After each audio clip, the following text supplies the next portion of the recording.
கர்த்தர் அதிசயங்களை செய்கிறார். ஊழியங்கள் வழங்கும் ஜீவ வார்த்தை. இந்த நாளிலே உங்களை சந்திப்பதில் கர்த்தருக்குள் பெருமகிழ்ச்சி அடைகிறேன். நம்முடைய இயேசப்பா நல்லவர், அவர் அற்புதங்களை செய்கிறவர். இன்றைக்கு அற்புதம் நடக்கும், கலங்காதீங்க. இந்த நாள் ஒரு அற்புதத்தின் நாள், இந்த நாள் ஒரு அதிசயத்தின் நாள், இந்த நாள் உங்களுக்கு ஆண்டவர் நன்மை செய்கிற நாள், உங்கள் கண்ணீரை துடைக்கிற நாள். முதலாவது பிறந்த நாளை காண்கிற அனைவரையும் இயேசுவின் நாமத்தில் வாழ்த்துகிறேன். திருமண நாளை காண்கிற குடும்பங்களை வாழ்த்துகிறேன். ஆண்டவர் உங்களை அளவில்லாமல் ஆசீர்வதிப்பார். இன்றைய ஜீவார்த்தைக்கான வசனத்தை வாசிக்க கேட்போமா? 2 ராஜாக்கள் 2வது அதிகாரம் 8வது வசனம். அப்பொழுது எலியா தன் சால்வை எடுத்து முறுக்கி தண்ணீரை அடித்தான். அது இரு பக்கமாய் பிரிந்தது. இன்றைய ஜீவ வார்த்தை பிரிந்து போகும்.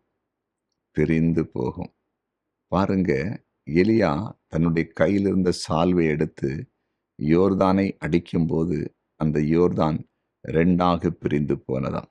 அப்படி என்று சொன்னால் எதற்காக அது பிரிந்தது? அந்த யோர்தானின் மறுகரைக்கு எலியா சென்றாக வேண்டும். அதற்கு அது தடையாக இருக்கிறது. அந்த தடையை ஆண்டவர் உடைக்கிறார். அந்த தடையை ஆண்டவர் பிரிக்கிறார். இன்றைக்கு உங்களோடு கூட ஆண்டவர் பேசி கொண்டிருக்கிறார். உங்களுக்கு முன்பாக கரை புரண்டு வருகிற யோர்தானை போன்ற தடை தெரிகிறதா? நீங்கள் அக்கறைக்கு போய் தான் ஆக வேண்டும். அதை தாண்டி தான் போக வேண்டும். அப்பொழுதுதான் உங்கள் வாழ்க்கையில ஜெயம் கிடைக்கும். ஆனால் தாண்டி போக முடியவில்லை. இதுவரையிலும், இந்த நாள் வரையிலும் பெரிய யோர்தான் உங்களுக்கு முன்பாய் நிற்பதைப் போல எல்லாவற்றிலும் தடைகள். வேலை விஷயத்திலே தடை, பிள்ளைகளுடைய படிப்பு விஷயத்திலே தடை, திருமண விஷயத்திலே தடை, ஊழிய பாதையிலே தடை. அதை தாண்டி உங்களால் போக முடியலைல்ல. ஆண்டவர் பிரிந்து போக பண்ணுறார். அந்த தடை ஒன்றும் இல்லாமல் போக போகுது. அந்த தடையை தாண்டி நீங்கள் நடந்து போக போகிறீங்க. பாருங்க, எலியா அந்த யோர்தான் பிரிந்த உடனே உலர்ந்த தரை வழியாய் நடந்து போது போல் அவர் நடந்து போனாராம். ஆம், உங்களுக்கு அந்த அதிசயம் நடக்கும், நிச்சயமாய் நடக்கும். இன்றைக்கு ஒரு அற்புதத்தை செய்வார், இன்றைக்கே செய்வார். நீங்கள் பயப்பட வேண்டிய அவசியம் இல்லை. இந்த இடத்துல இது நடக்காதுன்னு நீங்கள் நினைக்கல. ஏன்னா அது உங்களுக்கு பார்க்கும்போது பெரிதாய் தெரியும். எரிகோ கூட அப்படித்தான் இஸ்ரேல் மக்களுக்கு முன்பாக நின்றது. அவங்க பார்வைக்கு பெரிதாய் இருந்தது. எப்படி இதை இடித்து கீழே தள்ள முடியும்? தேவன் இடித்து கீழே போட்டார். அந்த எரிகோவை தாண்டி கர்த்தருடைய பிள்ளைகள் வந்தார்கள். அதே போல ஆண்டவர் உங்களுக்கு அற்புதம் செய்ய போகிறார். விசுவாசிப்பீங்களா? தடையெல்லாம் மாறுகிறத பார்க்க போறீங்க. எல்லாம் பிரிந்து போகிறத பார்க்க போறீங்க. நீங்க தாண்டி ஜெயம் எடுக்க போறத பார்க்க போறீங்க. விசுவாசிப்பீங்களா? ஜெபிப்போமா? ஜெபிக்கலாம். ஆம் ஆண்டவரே.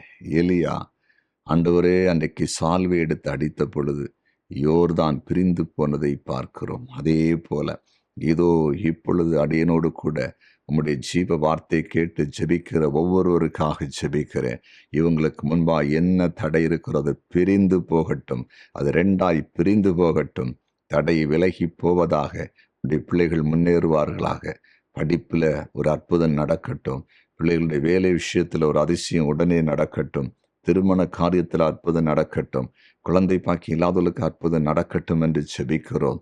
தொழில் வியாபாரத்தில் அற்புதம் நடப்பதாக. இயேசுவின் நாமத்தில் நடப்பதாக.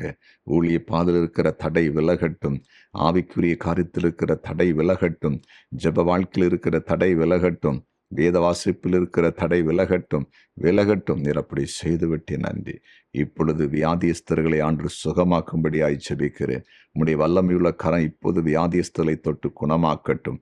சமாதானம் இல்லாதவர்களுக்கு சமாதானத்தை கொடுப்பீராக. கடன் பாரத்தில் இருக்கிற மக்களை ஆண்டு விடுவிக்கும்படியாய் ஜெபிக்கிறோம். இன்றைக்கு ஒரு அதிசயத்தை நீங்க செய்யுங்கப்பா. இன்றைக்கு செய்யுங்க. எங்களுக்கு இந்த நாளிலே ஆண்டவர் ஒரு அற்புதத்தை செய்தார் என்று உடைய பிள்ளைகள் சாட்சி கொடுப்பார்களாக. நீர் அப்படி செய்துவிட்டீர். நன்றி. இயேசுவின் நாமத்தில் பிதாவே.